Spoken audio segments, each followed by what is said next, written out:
Hello my dear students. आज की इस वीडियो में मैं आपको लेकर चलता हूं क्लास 6 के इंटीजर चैप्टर से। पिछले सारे वीडियोस जब आप देखोगे तो उसमें इंटीजर से जुड़े हुए इंटीजर्स, उनके प्रॉपर्टीज, फिर उनके एडिशन, सब्ट्रैक्शन, केवल इनसे जुड़ी हुई अब तक की वीडियो हमने अपलोड किया है।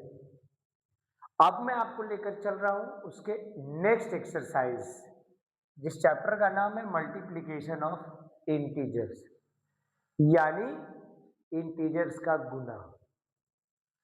इंटीजर्स का गुना के पहले मैं आपको सबसे पहले एक चीज तो बताना चाहूंगा। मल्टीप्लिकेशन का मतलब ही होता है मल्टीप्लाई। मल्टीप्लाई दैट इज गुना, और गुना शब्द आता है मल्टीपल से जुड़ा हुआ, यानी 5 को अगर 1 से गुना करें, 5 वन जा 5 का मल्टीपल हो गया 5 वन टाइम, यानी ये 5 1 से, 2 से, 3 से, 4 से, किसी से भी मल्टीप्लाई हो सकता है।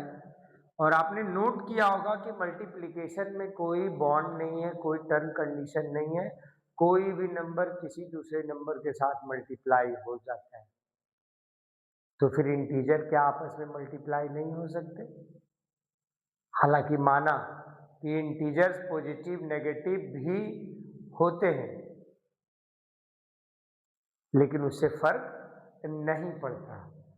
तो ध्यान रहे, मल्टीप्लिकेशन ऑफ इंटीजर में हम लोग बात करेंगे बेसिकली दो तरह के इंटीजर्स की। एक इंटीजर्स जिसके दोनों के दोनों, क्यों? क्योंकि बेसिकली मल्टीप्लाई हम दो ही नंबर के बीच में करते हैं।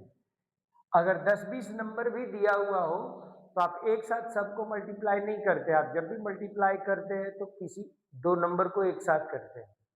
तो जब दो नंबर को मल्टीप्लाई करते हैं तो डेफिनेटली जब बात इंटीजर्स की होगी तो ऐसे नेचुरल नंबर तो सबके सब पॉजिटिव होते हैं, तो दोनों के दोनों पॉजिटिव नंबर होते हैं।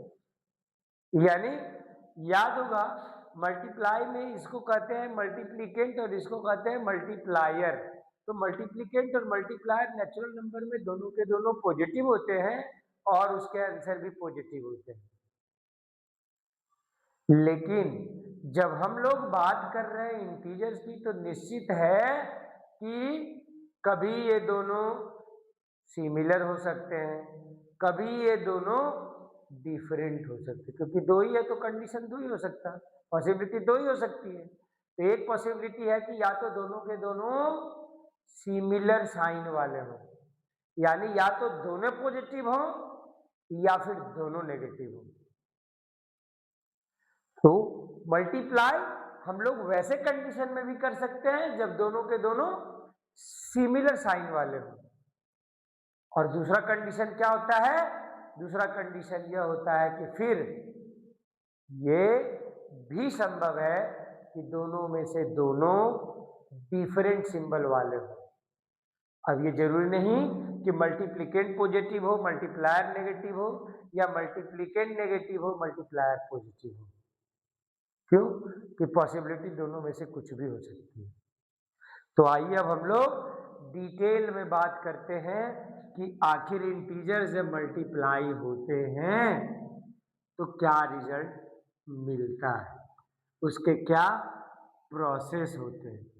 यानी सीधी सी कहानी है, हम लोग जो नेचुरल नंबर का मल्टीप्लिकेशन पढ़े थे, यहां उन्हीं में से कुछ अलग कंडीशन, कंडीशन इसलिए क्योंकि नेचुरल नंबर के मल्टीप्लाई जो थे वो दोनों के दोनों पॉजिटिव होते थे और इनके रिजल्ट भी पॉजिटिव आते थे।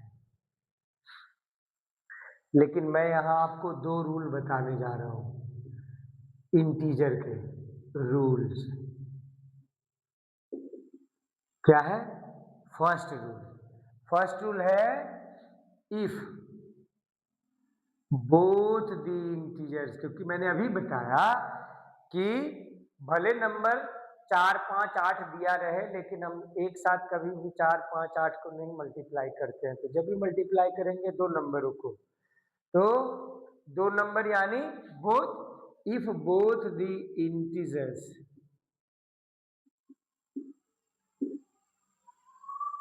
Are of similar sign,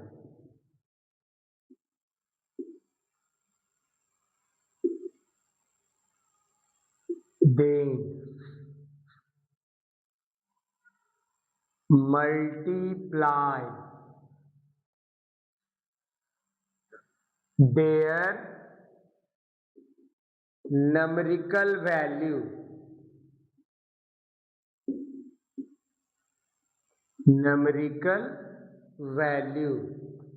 and follow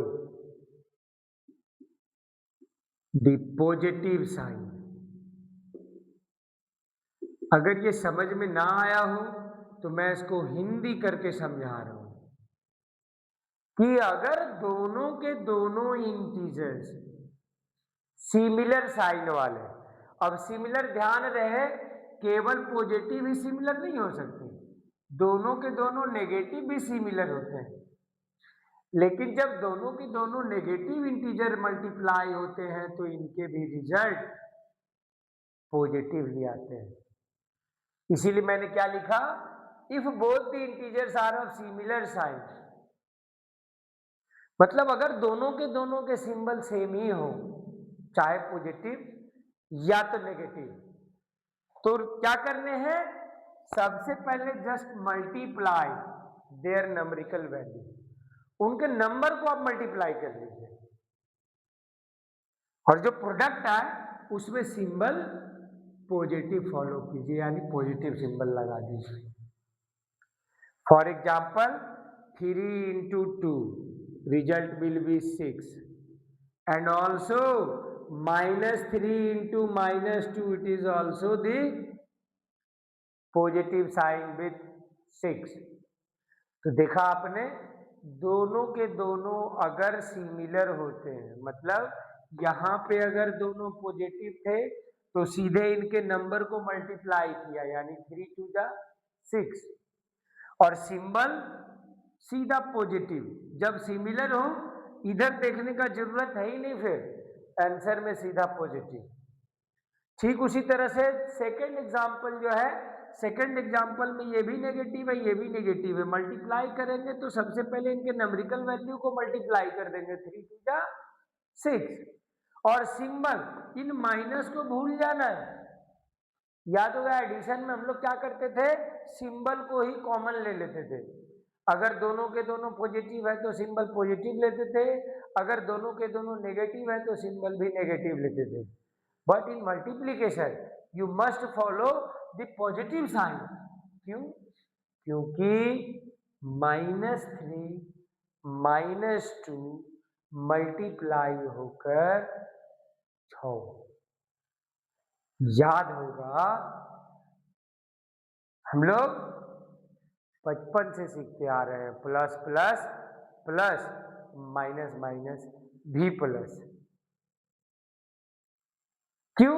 ये सिर्फ एक नंबर है, ये इंटीजर्स को मल्टीप्लाई नहीं कर रहे, एक्चुअली मल्टीप्लाई कर रहे हैं 1 2 3, गिनती गिनिए, और फिर 1 2 3, कितने पॉइंट होते हैं आपको मालूम होगा। Multiplication is actually repeated addition. तो हम चाहे पॉजिटिव को देखिए, नंबर सिस्टम पे 1, ये अगर 0 है तो 1 2 3, 1 2 3, एक बार में 3, और 3 फिर दोबारा लेते हैं, 4 5 6, देखिए 1 2 3 यहाँ तक, फिर 1 2 3 यहाँ तक, दोनों को जोड़िए, टोटल कितने पॉइंट होते हैं, 6 पॉइंट होते हैं। यही चीज अगर नेगेटिव सिंबल की बात करें, मैं यहाँ 0 देता हूं, यहाँ -1 -2 -3 -4 -5, और ये हो गया -6।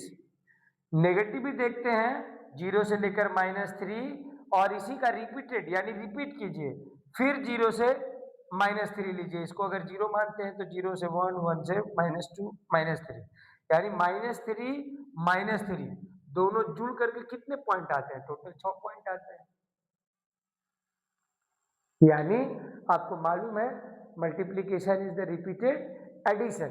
तो जैसे पॉजिटिव में 3 और 3 जोड़कर 6 आते हैं मल्टीप्लाई करने पे, 3 2 जा 6, वैसे ही 3 नेगेटिव और 3 फिर नेगेटिव, टोटल कितने पॉइंट हुए? 1 2 3 4 5 6 पॉइंट। यानी नेगेटिव इंटीजर को भी मल्टीप्लाई करने से रिजल्ट 6 ही आएंगे और पॉजिटिव ही आएंगे। तो पहला रूल बड़ा ही सिंपल तरीके से मैंने समझाया आपको। क्या है रूल? ये है if both integers are of similar sign और सिमिलर साइन है, हाँ, if both the integers of similar sign, then in multiplication multiply their numerical value and follow the positive sign. Example नीचे है, these are the examples. 3 2 जा 6, positive है दोनों तो भी रिजल्ट पॉजिटिव, नेगेटिव है दोनों तो भी रिजल्ट पॉजिटिव। क्लियर? अब आते हैं नेक्स्ट रूल पे, क्योंकि दो ही पॉसिबिलिटी बनती है, या तो दोनों सेम होंगे या दोनों अलग अलग। तो जब सेम है उसका तो हमने बता दिया। अब नेक्स्ट है जब दोनों डिफरेंट हो, if both the integers, if both the integers are of different sign,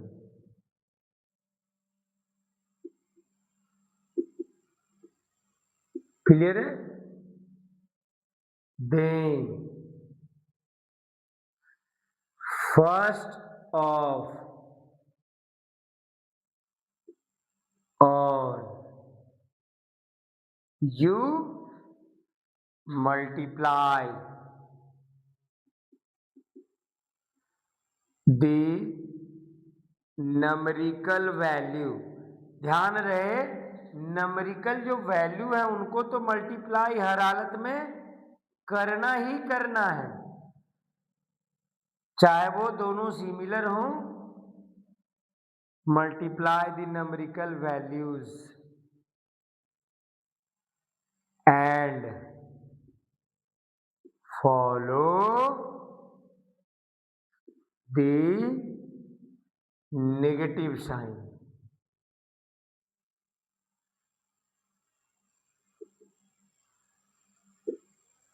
for example ध्यान से देखिएगा, अगर एक माइनस है दूसरा प्लस है, मल्टीप्लाई करना होगा तो पहले इनके नंबरिकल वैल्यू, इसका वैल्यू 4 इसका वैल्यू 3, इस वैल्यू को पहले मल्टीप्लाई कर दीजिए, 4 3 जा 12। लेकिन सिंबल देने में हमेशा ध्यान रखना है, जैसे ही दोनों अलग होंगे तो हमारा रिजल्ट का सिंबल हो जाएगा नेगेटिव, चाहे पहला वाला नेगेटिव हो या दूसरा वाला नेगेटिव हो, दोनों कंडीशन में रिजल्ट सबसे पहले वही 4 3 जा 12 और सिंबल माइनस। क्लियर? यानी एकदम स्पष्ट शब्दों में समझ जाना है कि जब दो सिमिलर साइन वाले इंटीजर, यानी अगर दोनों के दोनों नेगेटिव हैं तो रिजल्ट पॉजिटिव आएगा, दोनों के दोनों पॉजिटिव हैं तो रिजल्ट पॉजिटिव आएगा। मतलब अगर सिमिलर है तो रिजल्ट पॉजिटिव आएगा। नटसेल में इसको ऐसे समझा जाए कि अगर दोनों के दोनों इंटीजर पॉजिटिव तो रिजल्ट पॉजिटिव, दोनों के दोनों इंटीजर सिमिलर तो रिजल्ट पॉजिटिव। बाकी मल्टीप्लाई है तो उनके नंबरिकल वैल्यूज को तो मल्टीप्लाई करने ही करने होंगे। साइन में कंफ्यूजन नहीं होना चाहिए। अगर दोनों सिमिलर साइन वाले हैं, चाहे दोनों नेगेटिव हों चाहे दोनों पॉजिटिव हों, दोनों कंडीशन में आपका रिजल्ट क्या होगा? पॉजिटिव होगा। मगर जहां दोनों में से कोई एक बदल गया तो आपके रिजल्ट नेगेटिव हो जाएंगे। इन चीजों को जरा गौर से देखने का और सीखने का जरूरत है। तो क्या है? दो रूल है यहां। अगर दोनों के दोनों सिमिलर साइन वाले हैं, उनके नंबरिकल वैल्यूज को मल्टीप्लाई करना है और पॉजिटिव साइन डाल देना है। जहां दोनों में से एक बदल गया, मतलब एक पॉजिटिव और एक नेगेटिव हो गया, चाहे पहला वाला नेगेटिव हो जाए दूसरा पॉजिटिव रहे, या पहला वाला पॉजिटिव दूसरा वाला नेगेटिव, इन दोनों कंडीशन में रिजल्ट हमारा नेगेटिव होगा। लेकिन यहां जब दोनों सिमिलर है तो रिजल्ट हमारा पॉजिटिव होगा। Got it? तो ये थे हमारे मल्टीप्लीकेशन ऑफ इंटीजर। इसी को देखिए हम लोग बचपन से ऐसे पढ़ते थे, minus minus plus, plus plus plus, minus plus minus, plus minus minus. तो इसको याद रख लेनी है, minus minus plus, plus plus plus, minus plus minus, plus minus minus. ये 4 नियम याद रखने हैं। बेसिकली नियम 2 ही हैं, लेकिन 4 तरह के आपको कंडीशन मिलेंगे। कंडीशन कभी दोनों नेगेटिव हो जाएगा, कभी दोनों पॉजिटिव हो जाएगा।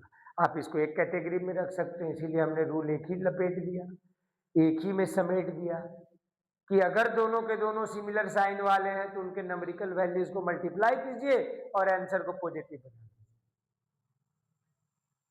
फिर यहां कंडीशन है जरूर दो अलग अलग, पहला वाला नेगेटिव दूसरा वाला पॉजिटिव, या पहला वाला पॉजिटिव दूसरा वाला नेगेटिव, लेकिन हमने इसको फिर से एक ही नियम एक ही रूल में समेट दिया, डिफरेंट साइन। जाहिर सी बात है, एक पॉजिटिव है दूसरा नेगेटिव है तो डिफरेंट साइन हो गया। तो इस कंडीशन में आपको कुछ नहीं करना, फिर इनके नंबरिकल वैल्यूज को मल्टीप्लाई करेंगे, लेकिन रिजल्ट को नेगेटिव डाल देना विदाउट एनी कंफ्यूजन। तो बड़ा ही सिंपल तरीका है मल्टीप्लिकेशन का, plus plus plus, minus minus भी प्लस, लेकिन प्लस माइनस माइनस या माइनस प्लस भी माइनस। क्लियर? अब आते हैं कुछ प्रॉपर्टीज पे। मालूम है ये मल्टीप्लिकेशन है तो कुछ न कुछ क्वालिटी, कुछ न कुछ गुण लेकर, कुछ न कुछ प्रॉपर्टी लेकर चल रहा होगा। तो इनकी प्रॉपर्टीज को पढ़ते हैं पहले, जल्दी से इरेज कर दें।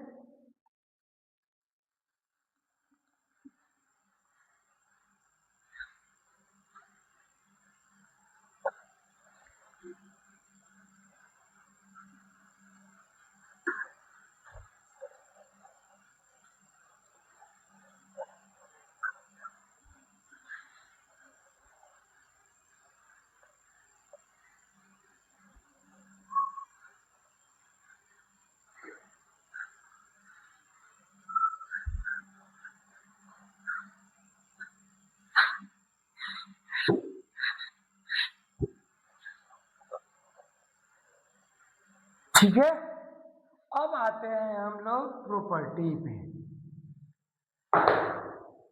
That is properties of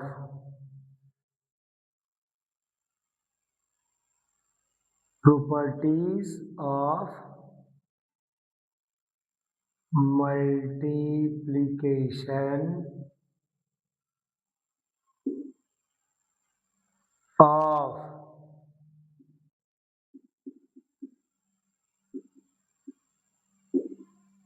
integers, जिसमें सबसे पहली प्रॉपर्टी की बात मैं कर ही लूं, that is called closure property. और इसको हम लोग पढ़ चुके हैं पिछले चैप्टर में भी, पिछले वीडियो में भी ध्यान होगा, एडिशन में और सब्ट्रैक्शन में, दोनों में। क्या था कि अगर हम किसी नेचुरल नंबर को जोड़ते हैं तो उनके रिजल्ट भी नेचुरल नंबर में आते हैं, अगर किसी होल नंबर को जोड़ते हैं तो उनके रिजल्ट भी होल नंबर में ही आते हैं, यानी उसके प्रोसेस के रिजल्ट जो आते हैं जोड़ने से उसी कैटेगरी में, यानी नेचुरल को जोड़ रहे हैं तो नेचुरल में, होल नंबर को जोड़ रहे हैं तो होल नंबर में, ठीक है। इसी तरह अगर नेचुरल को घटा रहे हैं तो रिजल्ट नेचुरल में, नेचुरल को, हालांकि वहां कहीं कहीं कंफ्यूजन होती है, अगर हम बड़े में छोटे नंबर को घटाते हैं तो आंसर नेचुरल में आता है, लेकिन छोटे नंबर को जब हम बड़े नंबर के साथ घटाते हैं तब वहां रिजल्ट इंटीजर में आ जाता है। इसीलिए सब्ट्रैक्शन कहीं कहीं हमारे नियम को फॉलो नहीं करता। तो सब्ट्रैक्शन और डिवीजन जरा अलग है, एडिशन और मल्टीप्लिकेशन दोनों सिमिलर आपको मिलेंगे, लेकिन यहाँ बात हो रही है मल्टीप्लिकेशन की ही, तो मल्टीप्लिकेशन भी क्लोजर प्रॉपर्टी को फॉलो करता है। अगर होल नंबर मल्टीप्लाई करते हैं तो रिजल्ट होल नंबर में, नेचुरल नंबर मल्टीप्लाई करते हैं तो भी रिजल्ट नेचुरल नंबर में, और अगर इंटीजर को मल्टीप्लाई करते हैं तो इसका भी क्लोजिंग कहाँ, उसी इंटीजर में होता है। This is called closure property. The product, लिख डालिए इसको, the product of two integer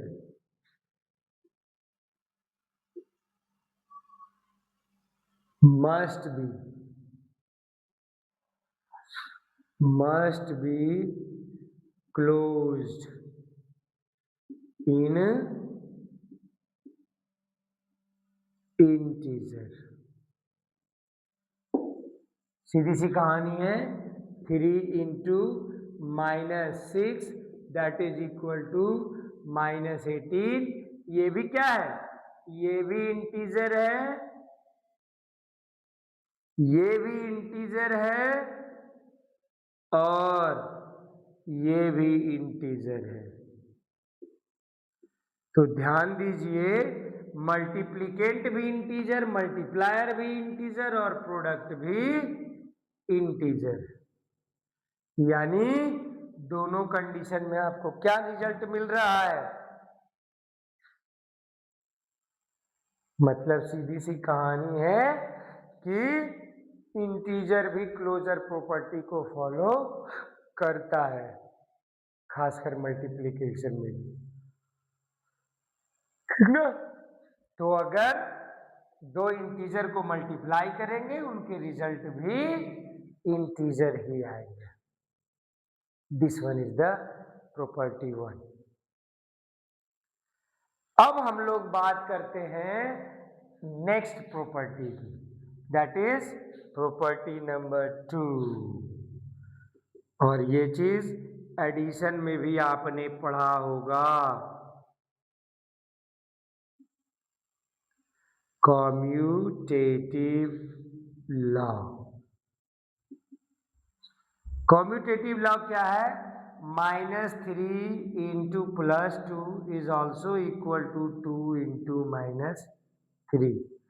जैसे याद होगा नेचुरल नंबर में भी हमने पढ़ा था, natural number also follow commutative law, specially in addition and multiplication, यानी जोड़ में भी नेचुरल नंबर कॉम्यूटेटिव लॉ को फॉलो करता है, मल्टीप्लाई में भी नेचुरल नंबर कॉम्यूटेटिव लॉ को फॉलो करता है। ठीक वैसे ही मल्टीप्लिकेशन में इंटीजर भी कॉम्यूटेटिव लॉ को फॉलो करता है, और इस कंडीशन में फर्क नहीं पड़ता पहले आप या पहले आप। तो रूल लिख लीजिए, इंटीजर्स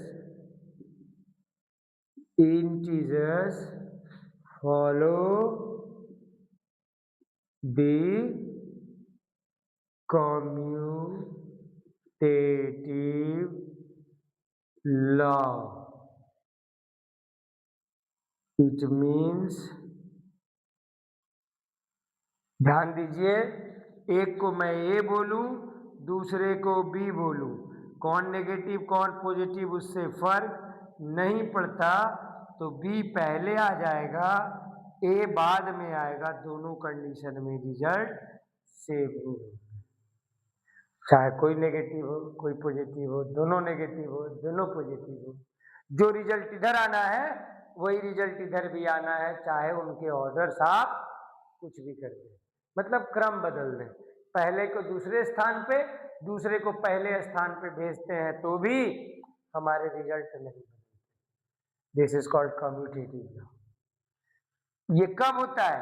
जब केवल दो नंबर मल्टीप्लाई होते हैं, लेकिन कभी कभी मल्टीप्लाई में आपने देखा होगा दो से ज्यादा क्वेश्चन में दे देता है, तो वहां पे कौन सा रूल लागू होगा? वहां पे रूल लगेगा एसोसिएटिव लॉ। क्यों? क्योंकि आपको बताया कि हम एक साथ 3-4 नंबर को मल्टीप्लाई नहीं करते, तो पहले कोई ना कोई दो नंबर मल्टीप्लाई होगा, तीसरा बेचारा बाद में आएगा, चौथा उसके बाद आएगा, पांचवा उसके बाद आएगा। तो कंडीशन क्या है? यहाँ नंबर एक दूसरे के साथ एसोसिएशन यानी ग्रुप बनाते हैं, पहले उसके साथ मिल गए, दूसरे को छोड़ दिया, बाद में किसी कारणवश मतलब ये लड़ाई झगड़ा तो करते नहीं, एग्जाम्पल के तौर पे बता रहे हैं, किसी कारणवश आपस में झगड़ा नहीं, मतलब बनाव नहीं रहा, आपस में तालमेल नहीं रहा, तो अब पहले वाले को छोड़कर दूसरे से नहीं तीसरे से दोस्ती कर ली, एसोसिएशन बदल गया। अभी थे पहले के साथ, अब हो गए तीसरे के साथ, ठीक है। फिर उसी तरह से कंडीशन, जब पहला दूसरे के साथ और दूसरा तीसरे के साथ एसोसिएशन बना सकता है, तो पहला तीसरे के साथ भी एसोसिएशन बना सकता है। तो उस कंडीशन में मैं आपको शॉर्ट में बता दूं कि अगर ये तीन नंबर हैं, ए बी और सी, ये तीन नंबर हैं, तो ए इंटू बी एसोसिएशन और सी अलग इज ऑल्सो इक्वल टू ए अलग बी इंटू सी। देखिए ब्रैकेट में दे दिया, मतलब हमने एक अलग ग्रुप में बना दिया उसको, फिर ए इंटू सी और बी बाहर, तीनों कंडीशन में रिजल्ट क्या होंगे?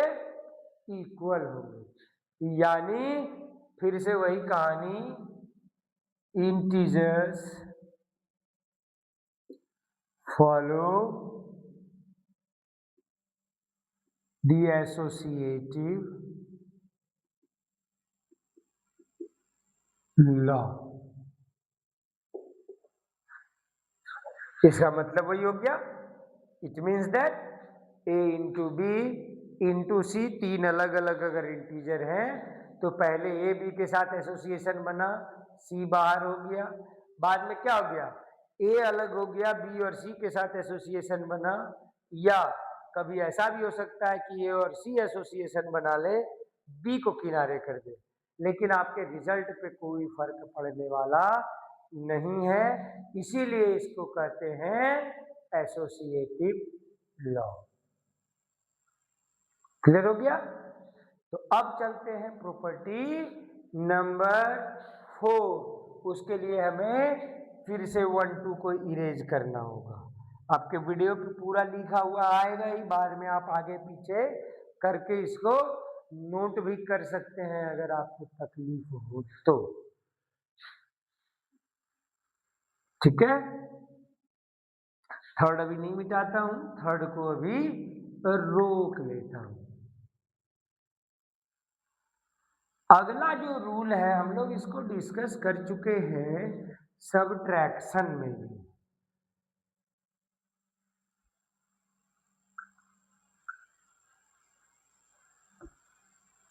आते हैं अगले पॉइंट पे, पक्का? तो अगला पॉइंट जो है एक्चुअल में चौथा जो रूल है, चौथा rule, fourth rule, that is called distributive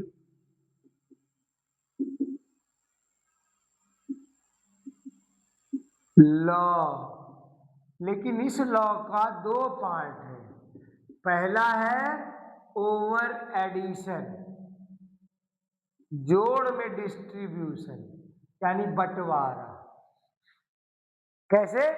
इसको ऐसे समझते हैं, मान लीजिए ए मल्टीप्लाई हो रहा है बी प्लस सी के साथ।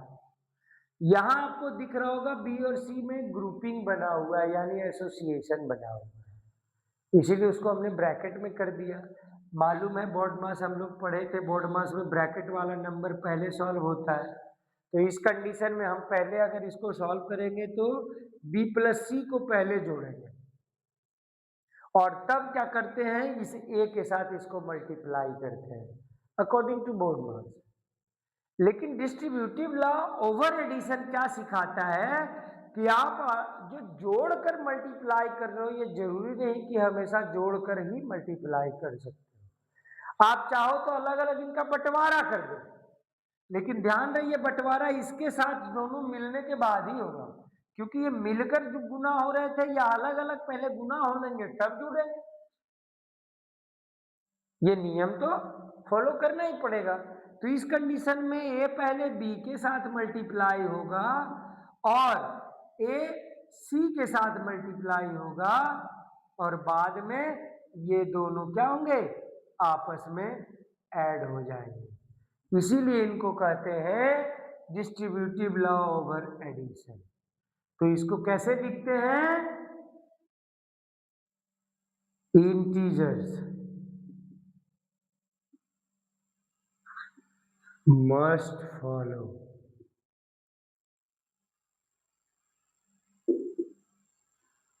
the distributive law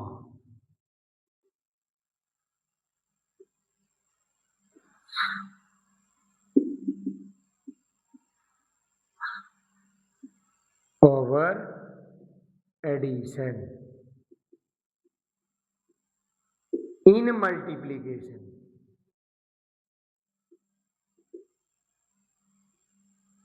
देखिए मल्टीप्लाई भी है और एडिशन भी है, तो क्या करता है ये, मल्टीप्लाई में अगर एडिशन है तो इसका नियम है कि ये distributive law over addition follow करता है, यानी जुड़कर गुना होने से और गुना होकर जुड़ने से दोनों कंडीशन में रिजल्ट पे कोई असर नहीं पड़ता, यानी दोनों कंडीशन में हमारे रिजल्ट क्या होते हैं, इक्वल होते हैं।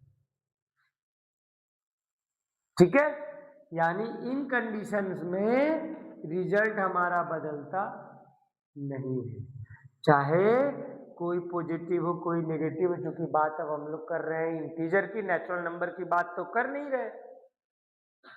दूसरा जो इसी का पार्ट है, इसको ए डालता हूं कंफ्यूजन ना हो, दिस वन इज ए, तो अगला आएगा इसका B, distributive law over subtraction.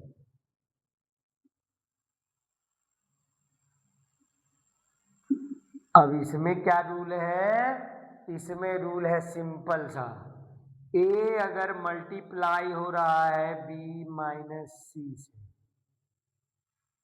एकदम ध्यान देने की बात है, ये जरूरी नहीं कि केवल ऐसे ही सॉल्व होगा, ये इस प्रकार भी सॉल्व किया जा सकता है, यानी सब्ट्रैक्ट करके मल्टीप्लाई करने से अच्छा है कि पहले आप डिस्ट्रीब्यूट कर दें उनको।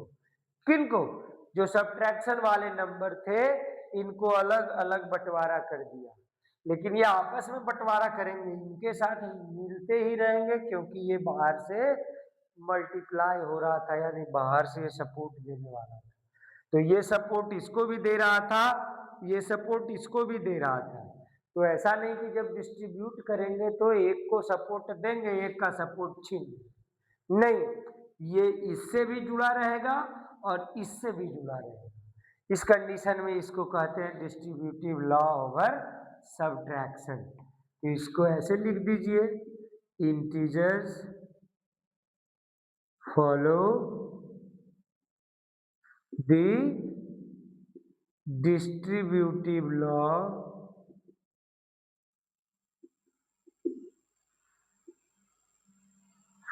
ओवर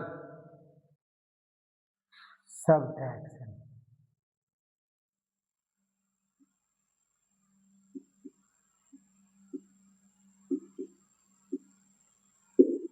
क्लियर सी बात है। यहां तक हम लोग पहले से भी पढ़ चुके थे। एडिशन में, सबट्रैक्शन में कई बार इन चीजों का रिपीटेशन हुआ था। यही नियम मल्टीप्लिकेशन में भी लागू होता है, तो इसके लिए घबराने की जरूरत नहीं है, ये कुछ नया नहीं है।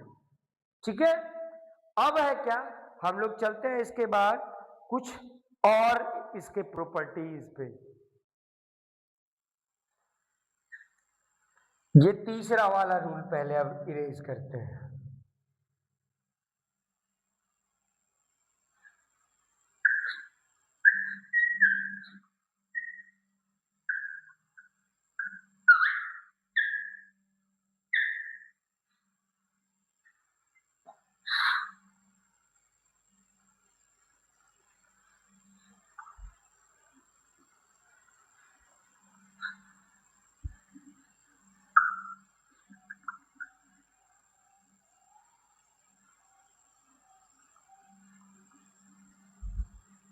अगला जो रूल है हम लोग बात करने जा रहे हैं, देखिए मैंने बताया आपको कि कोई भी नंबर किसी भी नंबर के साथ मल्टीप्लाई हो सकता है।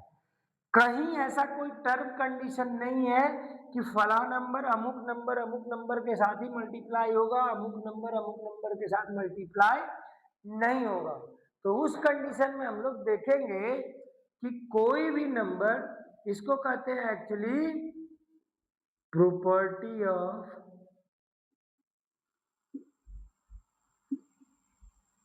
मल्टीप्लिकेटिव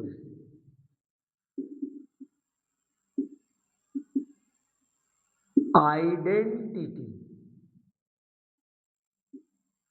वजूद की लड़ाई है मल्टीप्लिकेशन में। कब? जब हम लोग किसी भी नंबर को 1 के साथ मल्टीप्लाई करें।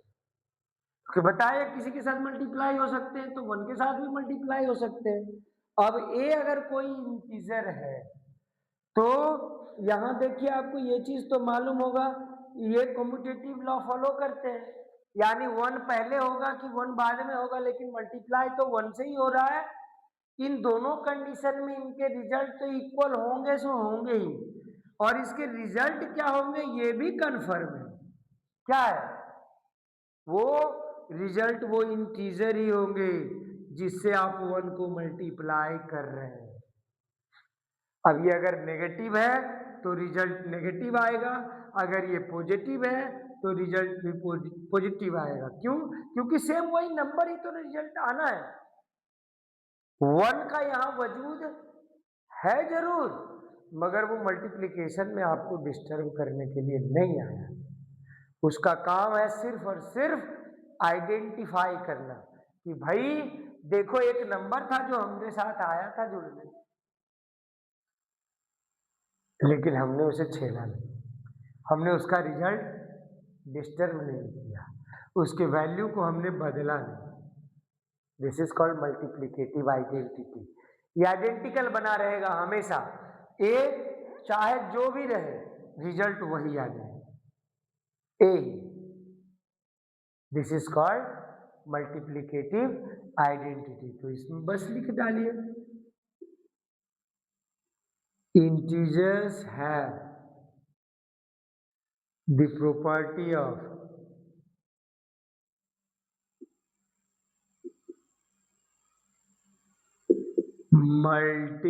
Multiplicative identity. That's all. ठीक है, ये अगला था कौन सा? 5वां नंबर का प्रॉपर्टी था। अब छठे नंबर की बात करते हैं। छठे नंबर की प्रॉपर्टी में वो बात करने से पहले हम आपको एक चर्चा करना चाहेंगे, that is called multiplicative inverse.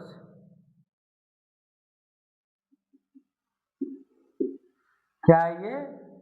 Multiplicative inverse, यानी गुना का उल्टा। हालांकि इसमें आपको ज्यादा कुछ पढ़ने का जरूरत है नहीं, और मैं इसको यहां नहीं पढ़ाऊंगा। इसको हम लोग पढ़ेंगे अगर फ्रैक्शन में कहीं पढ़ने की बारी आती है तब, ठीक है। तब तक अगली प्रॉपर्टी क्या है? अगली प्रॉपर्टी है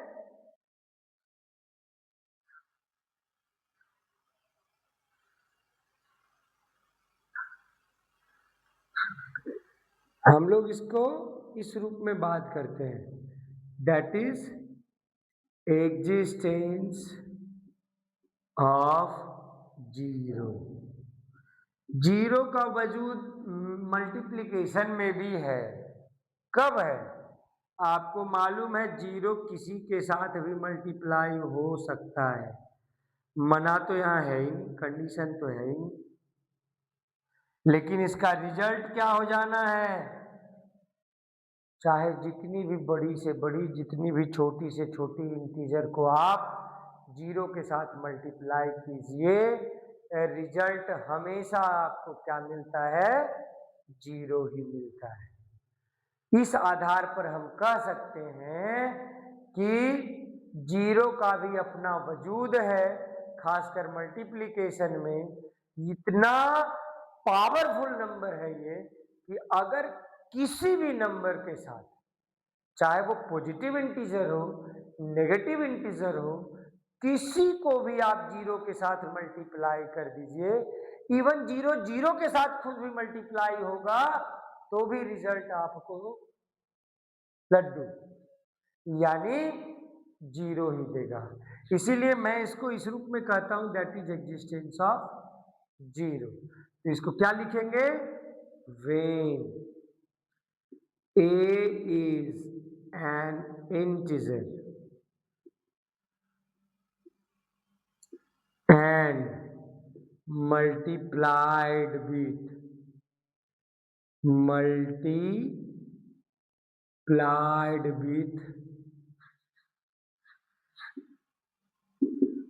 zero, then प्रोडक्ट, रिजल्ट यहां बात नहीं लिखेंगे, यहां लिखेंगे प्रोडक्ट मस्ट बी जीरो, यानी -3 into zero is equal to zero, zero into 101 is also zero. दोनों कंडीशन में आपने देखा कि इंटीजर कुछ भी हो, हम उसको मल्टीप्लाई कर रहे हैं जीरो के साथ, और जब जीरो के साथ मल्टीप्लाई कर रहे हैं तो रिजल्ट को भी इसने जीरो बना दिया, दोनों ही condition. This one is called existence of zero. तो इस तरह से आपने देखा इंटीजर्स के मल्टीप्लिकेशन। फिर से मैं आपको दोहरा दूं, इंटीजर्स के मल्टीप्लिकेशन में आपको सिर्फ और सिर्फ इस बात का ध्यान देना है कि क्या दोनों के दोनों इंटीजर सिमिलर साइन वाले हैं, यानी क्या दोनों पॉजिटिव हैं या दोनों नेगेटिव हैं। अगर दोनों सिमिलर साइन वाले हैं, चाहे नेगेटिव या पॉजिटिव, तो हमें सबसे पहले उनके मल्टीप्लिकेशन में उनके नंबरिकल वैल्यूज को मल्टीप्लाई करना है, रिजल्ट लिख देना है, और फिर उस रिजल्ट के लिए सिंबल कौन सा, साइन कौन सा, जब दोनों सिमिलर होंगे तो साइन हमेशा पॉजिटिव होगा। इस वजह से पहला जो रूल था वो था कि अगर दोनों सिमिलर साइन वाले हैं तो उनके नंबर्स को मल्टीप्लाई कीजिए और रिजल्ट को पॉजिटिव कीजिए। दूसरा रूल था, क्योंकि दो ही कंडीशन बनती है, पॉसिबिलिटी दो ही बनती है, जब दो नंबर मल्टीप्लाई हो रहे हैं तो या तो दोनों सेम होंगे, सेम मतलब अंक नहीं, यानी दोनों एक ही तरह के, या तो दोनों पॉजिटिव होंगे या दोनों नेगेटिव, मतलब सिमिलर साइन वाले, या फिर दोनों अलग अलग, चाहे पहला वाला पॉजिटिव हो जाए या पहला वाला नेगेटिव हो जाए, फर्क नहीं पड़ता, लेकिन दोनों जहां अलग हुए तो आपको फिर वहां क्या करना है, मल्टीप्लाई तो वैसे ही होगा, उनके नंबरिकल वैल्यूज को ही, उनके नंबर्स को ही मल्टीप्लाई करेंगे, तो उनके नंबर को मल्टीप्लाई करके रिजल्ट लिखिए, लेकिन और आगे क्या करना है, आगे कुछ नहीं, रिजल्ट को सीधा नेगेटिव लिख देना है। क्यों? क्योंकि दोनों के सिंबल डिफरेंट। तो ये दो रूल हो गए। अब इनकी कुछ प्रॉपर्टी थी, प्रॉपर्टी भी याद होगा। पहली प्रॉपर्टी थी क्लोजर प्रॉपर्टी, जब दो इंटीजर अलग अलग, चाहे नेगेटिव हो पॉजिटिव हो, लेकिन जब दो इंटीजर मल्टीप्लाई होंगे उनके रिजल्ट भी इंटीजर में ही आएंगे, this is called closure property. जब दो इंटीजर मल्टीप्लाई होंगे तो हम उनके ऑर्डर मायने नहीं रखते हैं, यानी ये पहले आएगा कि बी पहले आएगा, इससे फर्क नहीं पड़ता, चाहे नेगेटिव हो या पॉजिटिव हो, उनके रिजल्ट हमेशा इक्वल होंगे। तीसरा आपने पढ़ा फिर एसोसिएटिव लॉ, यानी दो से ज्यादा नंबर अगर एक साथ मल्टीप्लाई हो रहे हैं तो एक साथ सबको तो आप मल्टीप्लाई कर नहीं सकते, फिर क्या करते हैं, किसी दो को पहले करते हैं, तीसरे को बाद में। अब उनमें से फिर कोई मतलब नहीं क्रम किसका कौन सा हो, कौन इसके साथ मल्टीप्लाई होगा कौन उसके साथ मल्टीप्लाई होगा, कोई कंडीशन नहीं है, हर कंडीशन में आपके रिजल्ट सेम ही आने वाले हैं, तो वहां भी कंफ्यूजन खत्म। उसके बाद नेक्स्ट था डिस्ट्रीब्यूटिव लॉ। डिस्ट्रीब्यूटिव लॉ दो, डिस्ट्रीब्यूटिव लॉ में एक था डिस्ट्रीब्यूटिव लॉ ओवर एडिशन, यानी अलग अलग जोड़ करके मल्टीप्लाई करने से अच्छा, मतलब एक साथ जोड़कर पहले हम उनको मल्टीप्लाई कर रहे हैं, नहीं, उसके बदले हम चाहें तो अलग अलग पहले डिस्ट्रीब्यूशन कर लें, बंटवारा कर लें, जो देखा था आपने a इंटू इन ब्रैकेट था b plus C, that is also equal to a into B plus a into C, तो ये था डिस्ट्रीब्यूटिव लॉ ओवर एडिशन। ठीक इसके उल्टा डिस्ट्रीब्यूटिव लॉ ओवर सब्ट्रैक्शन भी फॉलो होता है, यानी a into under bracket b minus C, जाहिर सी बात है आप पहले b माइनस सी सॉल्व करेंगे, तो इसके जगह पे हम चाहें तो जरूरी नहीं कि पहले सब्ट्रैक्ट करके मल्टीप्लाई करें, नहीं, आप क्या करो, दोनों को अलग अलग पहले डिस्ट्रीब्यूट कर लो और तब जाकर के सब्ट्रैक्ट कर सकते हो, this is called the distributive law over subtraction.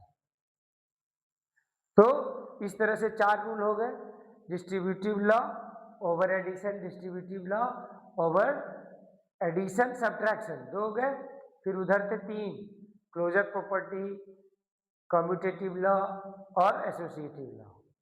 उसके बाद दो प्रॉपर्टी यहाँ सामने लिखा है, एक है प्रॉपर्टी ऑफ मल्टीप्लिकेटिव आइडेंटिटी, यानी अगर किसी इंटीजर को वन के साथ मल्टीप्लाई करते हैं, चाहे वन पहले लिखें या वन बाद में लिखें, लेकिन अगर वन के साथ मल्टीप्लाई करते हैं तो रिजल्ट हमेशा वो इंटीजर, यानी वो इंटीजर अगर ए है तो रिजल्ट भी हमारा ए ही आएगा, this is called multiplicative identity.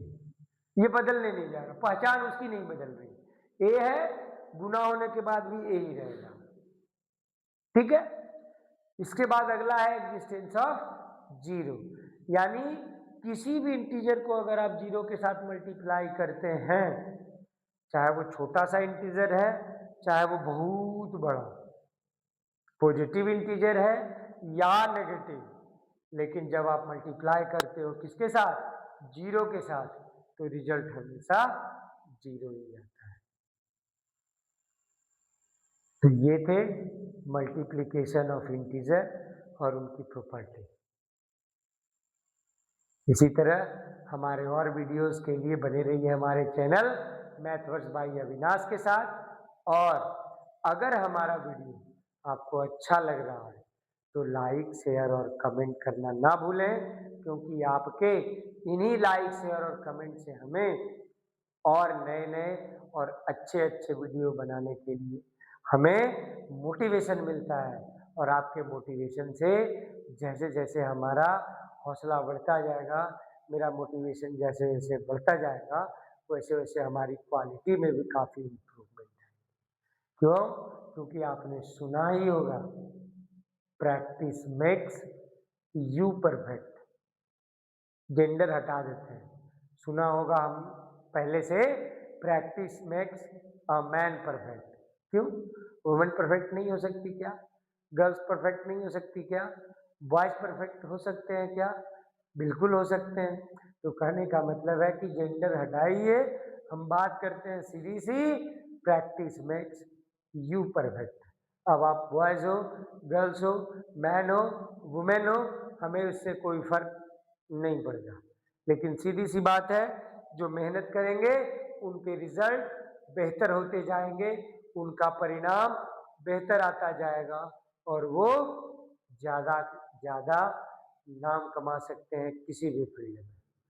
तो हम भी यही चाहेंगे कि आपके लाइक, शेयर और कमेंट से हमारा मनोबल इतना बढ़े कि मैं बहुत अच्छे अच्छे वीडियो, कुछ नई नई टेक्निक, कुछ नए नए रिजल्ट्स, कुछ नए नए रिसर्च आपके लिए मैथ के संबंधित लाता रहूं और आपको और ज़्यादा से ज़्यादा नॉलेज देता रहूं। तब तक के लिए धन्यवाद। शुभ रात्रि।